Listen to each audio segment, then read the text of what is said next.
Hey everybody, this week's recap is brought to you by All Play and their new game that's crowdfunding right now, River Valley Glassworks. And I've got to say, folks, I'm a big fan of this fun little game. I've already done a run through for it. You might have seen that. And you can kind of consider this intro a bit of a sequel because one thing I talked about in my final thoughts for River Valley Glassworks, which is doing really well on Kickstarter right now, it's already raised over $250,000, is that if anything, maybe it was a little bit too gateway for me and Jen, just a little bit on the lightweight side, but that there was more content coming for the game, and they have announced what all that content is. A free expansion, Other Sundries, Riverglass and Other Sundries, that you can get if you back while it's crowdfunding, that introduces 6 new modules to the game. And I think these are so going to take it to the next level. You've got assistants, which give each player their own unique power that they can use once during the game. And from reading these, they sound really, really cool. Then there are the equipment cards. Everybody can get an equipment card, which basically gives you unique scoring bonuses that only you can chase after, depending on what equipment you've got. Then there's the lake diving module that gives different powers to the different shapes of glass you can pick up. And this one's really interesting. The orders from afar. Normally, you have to be really careful about taking too much glass because it goes into the overage area and it can lose you points. Now, you want to go into the overage area with certain types of glass because you can score extra points. So that adds a whole nother level to the drafting. And then there are the River Treasures, which adds this new set collection thing for giving different values, point values to the different shapes of glass, which don't exist in the base game. And then finally, the Flooded Market, which makes you want to avoid certain colors of glass because there's just too much of it in the market. And if all that weren't enough, they've thrown in looks like a pretty robust solo mode where you've got several different characters you can play against who have their own special board that fills up. I gotta say, I am really impressed. It looks like there's a lot of really great new stuff for the game, and you can learn more about it by following the link down in the show notes. And there's also a link for my run through if you want to get an idea for what the base game is all about. And thanks to All Play for sponsoring the weekly recap. And folks, I'm going to do 3 things today. I'm going to tell you about new videos that went up on the channel. I'm going to tell you about videos I found on other people's channels. I'm going to tell you about a few games I found on Board Game Geek that really jump out at me as maybe being something special, and I've added them on my wish list, and maybe you'll want to too. As always, let's start with the new videos for the channel, right? Where are we? We are set up, ready to go, I think. Yeah, first of all, we've got an exclusive. Every week, I always try to put up a video or two that's specifically for backers of the show, either here on YouTube as members or over at patreon.com. This week, it was the monthly Rahdo podcast. And of course, anybody can listen to the podcast at podcast.rahdo.com. But this month, Jen and I sat down and in the video version of it, we did a 90-minute travelogue talking about our time going through Baja, using Google Maps, pointing out all the places we stopped. And then we also actually have a slideshow section as well that shows up at the end. So it's a special thank you for folks who help keep Rahdo running. Like I said, everybody can listen to the podcast right now, but if you'd like to see some of the evidence of our adventures, well, again, that's available for all. Now, what's also available for everybody, whether you back the show or not? Well, I just mentioned I put up a run-through for River Valley Glassworks. This game is so charming, so fast playing, and again, the base game, maybe a little bit too lightweight for me and Jen, but I really look forward to trying the game. Basically, taking those 6 modules and randomly turning on 3 of them and seeing how they intermix with each other. I think it'll give the game a lot of legs. And it was already, just the base game was absolutely gorgeous. So you can check out my run-through for that. There's also, I did a run-through for Salton Sea, a new crunchy, really crunchy business economic simulation from publisher Devere. It's another one of their huge game experiences in a tiny little box that they're becoming known for, like Red Cathedral and White Castle. This one is all about mining brine in the Salton Sea in Southern California and converting it into geothermal energy and lithium. And the most interesting thing about this game is it's a worker placement game where you can literally buy and sell worker placement spots. The more worker placement spots you buy, they give you access to really cool powers, but then you've tied up all your money in worker placement spots. You need to sell those worker placement spots so you've got enough capital to run your operation. Really clever, interesting game. A lot of fun stuff there. You can check out my run through.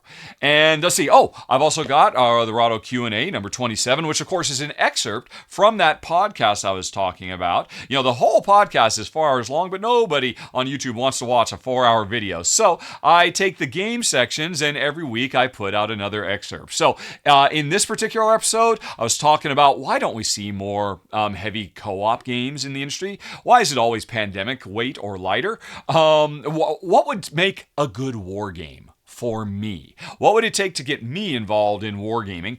Why have I just really not been drawn into Earthborn Rangers? Well, you know, why am I taking a pass on that? And probably the biggest topic I tackle in this particular one is going into a little bit about passing on games. I always talk about how I take a pass on the vast majority of games that are offered. Somebody asked about that, so I talked about it a little bit. I even showed a list of a bunch of games I could have covered, and I could have gotten paid to cover, and I didn't cover. So if you ever want to know a little bit of the behind the scenes, pulling back the curtain, I did it in this week's Q&A. Okay. Oh, and then one more thing I did on the channel. I put up another Raptor review for Cascadia Landmarks, which... man, so elevates. Cascadia is already a brilliant design, but it was not really my favorite. But this really bumps it up for me by taking it to the next level and turning it from, a nice, charming Gateway or Gateway Plus into a super crunchy game by adding a whole bunch of new ways you can score. In the original game, you score the animals. Now you can also score the environments with unique, different cards. And wow, it really takes it to the next level. Didn't think Cascadia could get better, but gets a lot better. But you know what, folks? I've got other people on the channel too. So you might want to check out Kimberly's preview of Requiem, Downfall of Magic, a big, bombastic, fantastical adventure game with really great components and a really deep focus on storytelling. Kimberly really liked it, and I could certainly see why. What else did we have? Finally, the latest R&R. Ruel and Chris and Ray got together. We talked about our top 12 games for spring because, of course, this week, or last week now, was the first day of spring. And so we thought, hey, let's talk about games that are spring related. That was a fun topic, each of us giving some of our favorites. But in addition to that, at the beginning of the show, we have some audience participation because they played a few rounds of Everything Ever. And if you watch, you can play along too and point out, see if you can do better than they did. And actually, if you watch the extended edition, they got together and played another game that you, the audience, can play along as well. So there's more audience participation in this week's R&R than ever before. Lots of really fun stuff and a lot of really great, lovely, charming games discussed as well. Okay, so that's what all went up onto my channel. What about other channels? Well, first of all, I just wanted to briefly mention the TTOX Tabletop Game Expo that's going to be happening in Chennai, India on March 30th and 31st. They actually reached out and said, hey, Rahdo, we're big fans, and we know you have a lot of fans in India, which is news to me. That's kind of cool to know. I was unaware. But they said, could you, just do a shout out for our convention that's coming up. It's our first time in Chennai. And I said, well, hey, do you have any videos? And it just so happens they just put up some videos of their last one they had back in January. And so I thought, yeah, these look really cool. It's just so great to see people, from another culture enjoying board games in what looks like a really fun convention. And if you check out this channel, they were doing a lot of interesting stuff, having panels, and you can see videos of a lot of this, and they are in English, so you can follow along and hear about the indie board game development scene in India and learn a bit more about this convention. And like I said, the next one is going to be on the 30th and 31st of March, just a few days from now. In case anybody in India is in the area, you might want to check it out. It looks like a lot of fun from this video anyway, from this highlights video. What other videos? Oh, right. Oh, man. I have recently discovered Dave here from New Venture Games. That's the name of his channel. And what he focuses on, it's fascinating, doing deep historical dives on games from the ancient world. Doing a lot of research, trying to find everything we know about these games that chances are you've never heard of, breaking down how the rules work, and making them sound really interesting, and, giving a real historical perspective on our hobby you just don't see anyplace else. This week, he talked about what he called the most Roman game of all, Duodecim Scriptorum, and I watched the whole thing through, and they talk about how, there's some controversy about what are the actual rules, but these are like, our best guesses at what the rules are. And actually, he goes the extra mile and does little animations about how you actually play. And I gotta say, this roll and move game from ancient Rome actually sounded more interesting to me than backgammon. It sounded like it was pretty cool. And again, Dave is putting these videos out all the time. It's fascinating. If you love board games as much as I do, seeing where we came from hundreds, if not thousands of years ago and doing deep dives into this history is amazing, and Dave does a great job. Highly recommend it.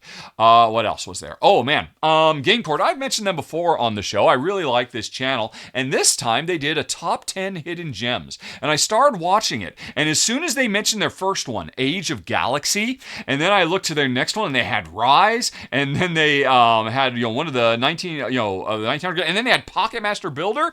I'm not going to spoil the whole thing, but they had some really, really great suggestions that I agree with very, very much. And so I wanted to watch the rest for the ones that I wasn't familiar with, and I thought you might too. If you like games along the same lines I do, GameCourt put together a phenomenal top 10 hidden gems list. Highly recommended. Link down in the show notes. Okay, then, oh man, Luca from Bored to Death TV has a video called A Word from the Designer of Ta Wars and the Current Kickstarter. He's actually the designer. He's running this Kickstarter for Ta Wars. And it's, the campaign is going to fund, but it's him doing a bit of a sales pitch for his game, which is going to close, the campaign's going to end in a couple of days. So, he's just putting this last bit out there, answering some questions. The biggest one, how can he make this game so cheap, considering the amazing components that this comes with? Well, he talks about that in this video and actually does a really good sales pitch for the game. I have to admit, I'd kind of ignored the game because I thought it'd be way too in your face, but watching it in action and hearing him talk about how it's got an economic engine building game in addition to the moving dice towers around and dropping dice and knocking dice around, I am much more impressed by this game than I originally was, and it looks really, really cool. And again, it's just great to hear him talk about what goes into the finances of how he was able to make such a big, ambitious game. And this is the third game he will have published, how he can make it at such a low cost. The answer, he's not making any profits on it. He's just doing it for love.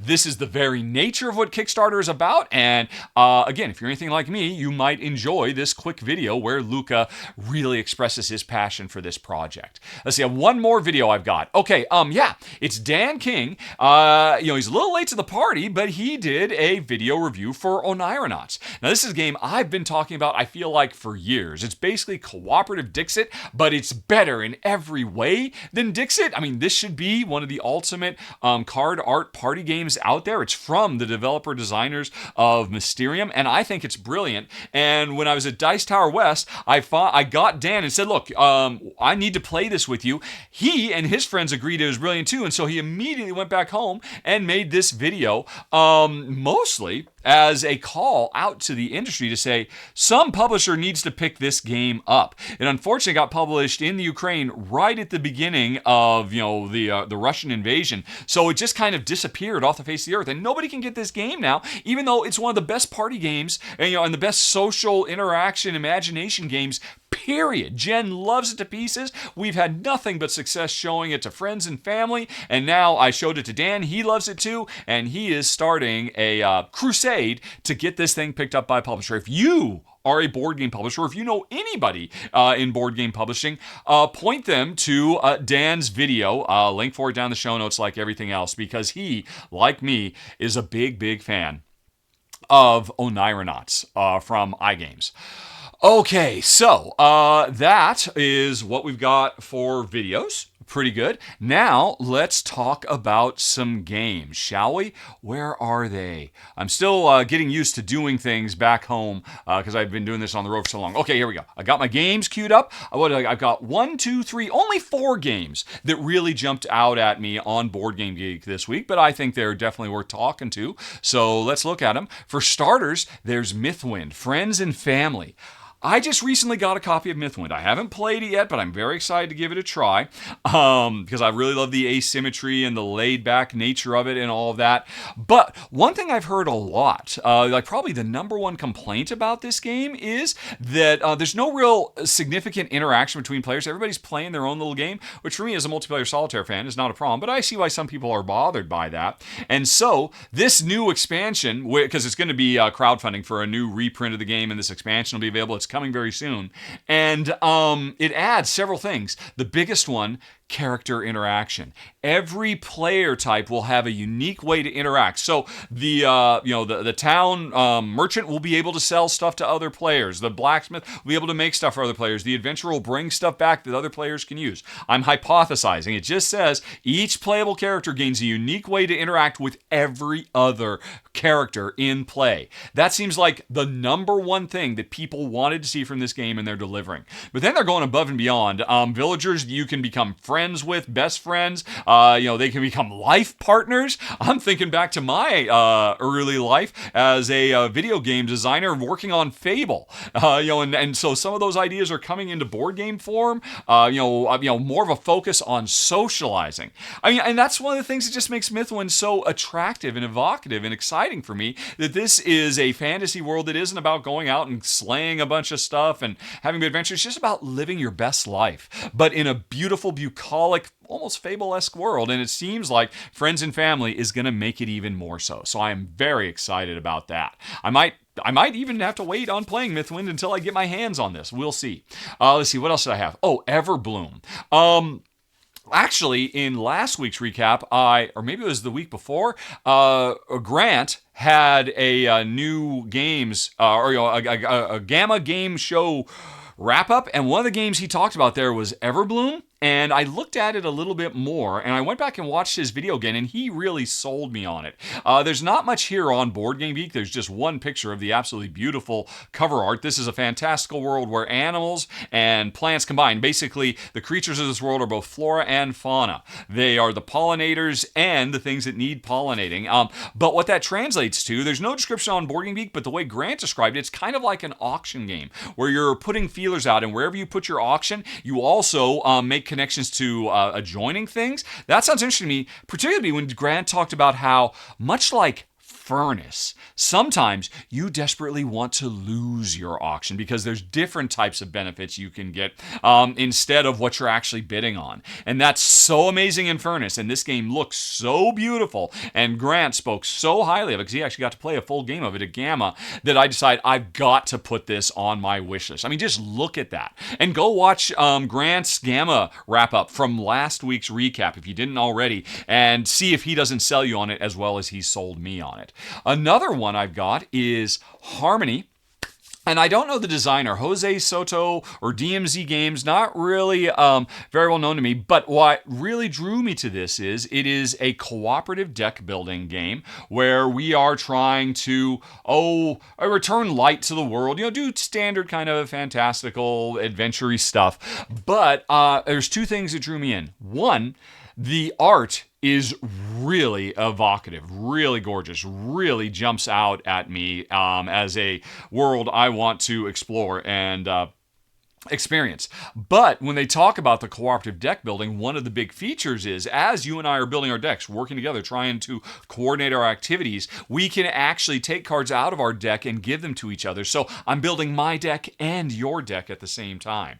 That sounds like a cool proposition. I would like to learn more about Harmony. And then the last one, man, nobody knows anything about this, but it's God of War the board game. Now, 4 years ago, Cool Mini or Not brought out God of War the card game. And honestly, that was not bad. It was surprisingly good. It had some really amazing ideas in it, and it was just kind of held back by the fact that they pushed too hard for it to be a gateway. The card effects for, because it was a deck building style game, the card effects were a bit too simple, and the difficulty level was non-existent. It was way too easy. So they kind of hedged their bets. But the core ideas of the game, the way you fought these big, gigantic monsters in kind of boss puzzly video game form was amazing. Thought it was really, really cool. So if they brought some of those ideas into the sequel, into a full proper board game, and give us something with some real meat on the bones, well, color me excited. I mean, I remember playing the original God of War 1 and 2. I haven't played any beyond those, but more than anything else, the God of War card game had a bunch of really surprisingly great ideas, and I hope this builds on those. And I think that's it, folks. Another recap done and dusted. And if you'd like to know more about all that stuff, there's the playlist of all the videos I was just talking about. And yeah, I think I'm just about done. So I'm just going to parch my throat here, or take care of my parched throat rather, while you click away.